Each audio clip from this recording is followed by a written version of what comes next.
नमस्कार दोस्तों। तो दोस्तों आज हम लोग डिस्कस करने वाले हैं इस वीडियो में जीके जीएस का पार्ट 14। ठीक है दोस्तों, चलिए शुरू करते हैं आज का सबसे पहला सवाल से। तो सबसे पहला सवाल है कि 7 टापुओं का नगर किसे कहा जाता है।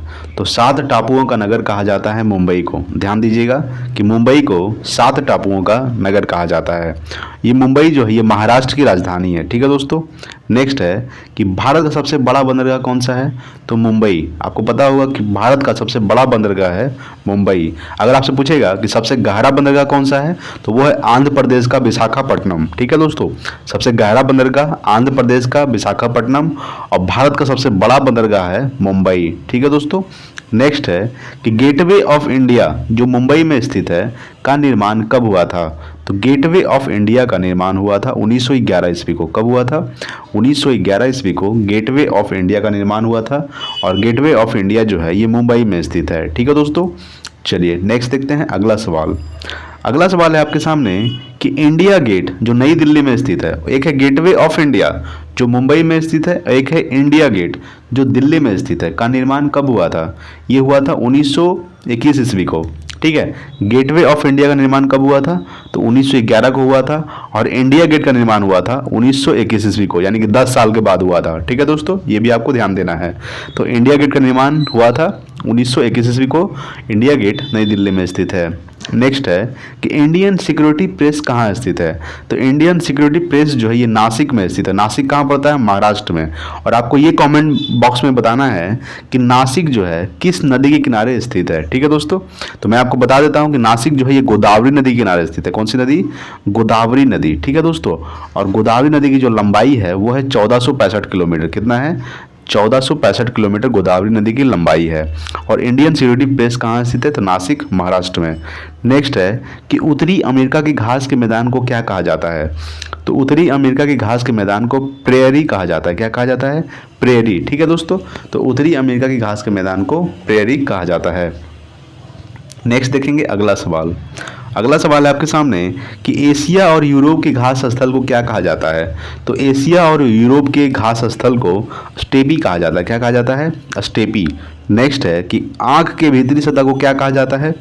तो आँख के भीतरी सतह को दृष्टिपटल कहा जाता है। क्या कहा जाता है? आँख के भीतरी सतह को दृष्टिपटल कहा जाता है। नेक्स्ट देखेंगे अगला सवाल।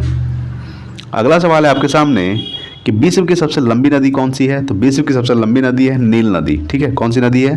नील नदी जो है ये विश्व की सबसे लंबी नदी है। ठीक है। नेक्स्ट है भारत की सबसे लंबी नदी कौन सी है। तो वह है गंगा नदी, जिसकी लंबाई कितना है? तो 2525 किलोमीटर। कितना है? 2525 किलोमीटर ये गंगा नदी की लंबाई है। ठीक है। ये भारत की सबसे लंबी नदी है। नेक्स्ट है कि डायनमो का आर्मेचर किससे बना होता है। तो ये इस्पात का बना होता है। ठीक है। यानी कि डायनमो का जो आर्मेचर है ये इस्पात का बना होता है। नेक्स्ट देखेंगे अगला सवाल। अगला सवाल है आपके सामने कि रणथंभौर जीव जंतु अभ्यारण्य कहाँ स्थित है। यहाँ पे ऑस्ट्रेलियन नहीं होगा। ठीक है दोस्तों। यहाँ पे होगा रणथंभौर जीव जंतु अभ्यारण्य जो है ये राजस्थान में स्थित है। कहाँ स्थित है? राजस्थान में। ठीक है दोस्तों। नेक्स्ट है कि बर्फ के लिए गलन का विशिष्ट ऊष्मा होता है। तो क्या होता है? 80 कैलोरी पर ग्राम होता है। ठीक है। यानी बर्फ के लिए गलन का विशिष्ट ऊष्मा 80 कैलोरी पर ग्राम होता है। नेक्स्ट है कि कर्क रेखा भारत के कितने राज्यों से होकर गुजरती है। तो कर्क रेखा भारत के 8 राज्यों से होकर गुजरती है। कौन कौन से राज्य हैं? तो गुजरात, राजस्थान, मध्य प्रदेश, छत्तीसगढ़, झारखंड, पश्चिम बंगाल, त्रिपुरा और मिजोरम। यानी कर्क रेखा भारत के 8 राज्यों से होकर गुजरती है। ठीक है दोस्तों। चलिए नेक्स्ट देखते हैं अगला सवाल। तो देखिए अगला सवाल है कि कर्क रेखा भारत के किन राज्यों से गुजरती है। तो आपको बताएं कि कर्क रेखा भारत के 8 राज्यों से गुजरती है। कौन कौन से राज्य हैं? गुजरात, राजस्थान, मध्य प्रदेश, झारखंड, छत्तीसगढ़, पश्चिम बंगाल, मिजोरम और त्रिपुरा। ठीक है दोस्तों। तो ये है मेरे कर्क रेखा से गुजरने वाले राज्य। ठीक है। चलिए नेक्स्ट देखते हैं अगला सवाल। अगला सवाल है आपके सामने। ठीक है। अगला सवाल है कि भारत का नेपोलियन किसे कहा जाता है। तो भारत का जो नेपोलियन है ये समुद्रगुप्त को कहा जाता है। किसे कहा जाता है? समुद्रगुप्त को भारत का नेपोलियन कहा जाता है। नेक्स्ट है कि पानीपत का प्रथम युद्ध कब हुआ था। 1526 ईस्वी को। ठीक है। 1526 ईस्वी को पानीपत का प्रथम युद्ध हुआ था। अच्छा, किसके किसके बीच हुआ था? तो बाबर और इब्राहिम लोदी के बीच। किसके बीच हुआ था? बाबर और इब्राहिम लोदी के बीच पानीपत का प्रथम युद्ध हुआ था, जिसमें बाबर क्या हुए थे? जीत गए थे। ठीक है। नेक्स्ट है कि पानीपत का तीसरा युद्ध 1761 ईस्वी में किसके किसके साथ हुआ था। तो पानीपत का तीसरा युद्ध हुआ था 1761 ईस्वी को, आपको पता होगा। ये हुआ था अहमद शाह अब्दाली और मराठा के बीच हुआ था। किसके बीच हुआ था? अहमद शाह अब्दाली और मराठा के बीच पानीपत का तीसरा युद्ध हुआ था। कब हुआ था? 1761 ईस्वी को। आप ये भी जान लीजिए कि पानीपत का दूसरा युद्ध कब हुआ था, तो वो हुआ था 1556 ईस्वी को। ठीक है, अकबर और हेमू के बीच। किसके बीच हुआ था?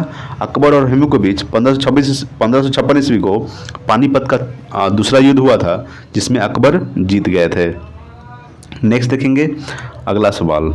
तो अगला सवाल है आपके सामने कि रणथंभौर जीव जंतु अभयारण्य कहाँ स्थित है। ये सवाल रिपीटेड है, आपको बताए थे कि रणथंभौर जीव जंतु अभयारण्य जो है ये राजस्थान में स्थित है। कहाँ स्थित है? राजस्थान में। नेक्स्ट है कि सोना का अपेक्षिक घनत्व कितना होता है, तो 19.3। ठीक है, 19.30 ये सोना का अपेक्षिक घनत्व होता है। नेक्स्ट है कि ठोस कोण या फिर घन कोण की इकाई क्या होता है, तो अस्टेरेडियन होता है। क्या होता है? ठोस कोण या फिर घन कोण की इकाई क्या होता है? अस्टेरेडियन। नेक्स्ट देखेंगे अगला सवाल। तो देखिए अगला सवाल है आपके सामने कि न्याय की जंजीर किसने स्थापित किया था। तो न्याय की जंजीर जो है ये जहांगीर ने स्थापित किया था। किसने किया था? जहांगीर ने न्याय की जंजीर स्थापित किया था। नेक्स्ट है कि विश्व के मानचित्र के सर्वप्रथम निर्माणकर्ता कौन थे। तो विश्व के मानचित्र के सर्वप्रथम निर्माणकर्ता थे अनेक्सीमेंडर। कौन थे? अनेक्सीमेंडर जो है ये विश्व के मानचित्र के सर्वप्रथम निर्माणकर्ता थे। ठीक है दोस्तों, चलिए नेक्स्ट देखते हैं अगला सवाल। अगला सवाल आपके सामने कि वैदिक सभ्यता किस प्रकार की सभ्यता थी। तो ये ग्रामीण सभ्यता थी। कैसी सभ्यता थी? यानी कि वैदिक सभ्यता किस प्रकार की सभ्यता थी? ग्रामीण सभ्यता। नेक्स्ट है कि भारत का सर्वाधिक मुद्रा किस पर खर्च होता है।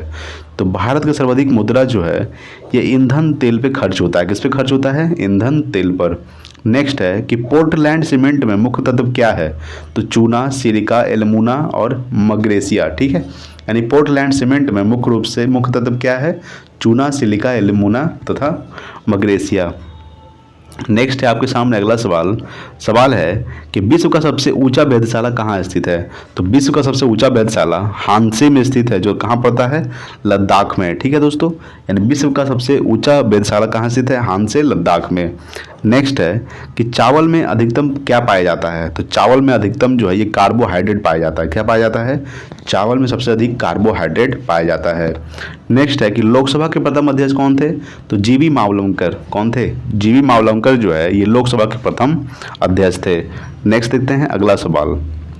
अगला सवाल आपके सामने कि ओजोन स्तर को कौन प्रभावित करता है। तो CFC यानी क्लोरोफ्लोरोकार्बन जो है ये ओजोन स्तर को प्रभावित करता है। नेक्स्ट है कि बेलूर किस नदी के किनारे बसा है। तो यांगची नदी। ठीक है, बेलूर जो है ये यांगची नदी के किनारे बसा हुआ है। ठीक है दोस्तों, चलिए नेक्स्ट देखते हैं अगला सवाल। देखिए अगला सवाल आपके सामने कि भारत में सोना उत्पादन में अग्रणी राज्य कौन है। तो कर्नाटक। ठीक है, कर्नाटक जो है सोना के उत्पादन में अग्रणी राज्य है, यानी कि सबसे आगे है। नेक्स्ट है कि द्रव में किसी वस्तु पर उत्प्लावन बल किस पर निर्भर करता है। तो वस्तु के भार पर निर्भर करता है। ठीक है, यानी द्रव में किसी वस्तु पर उत्प्लावन बल किस पर निर्भर करता है। तो वस्तु के भार पर। नेक्स्ट है कि सबसे कठोर पदार्थ क्या है। तो हीरा। हीरा जो है सबसे कठोर पदार्थ है। ठीक है दोस्तों, ये भी आपको ध्यान रखना है। नेक्स्ट देखेंगे अगला सवाल। अगला सवाल है आपके सामने। सवाल है कि हिमालय पर चढ़ने वाली प्रथम महिला कौन थी। तो जुनको तबई। ठीक है, जुनको तबई जो है ये हिमालय पर चढ़ने वाली प्रथम महिला थी।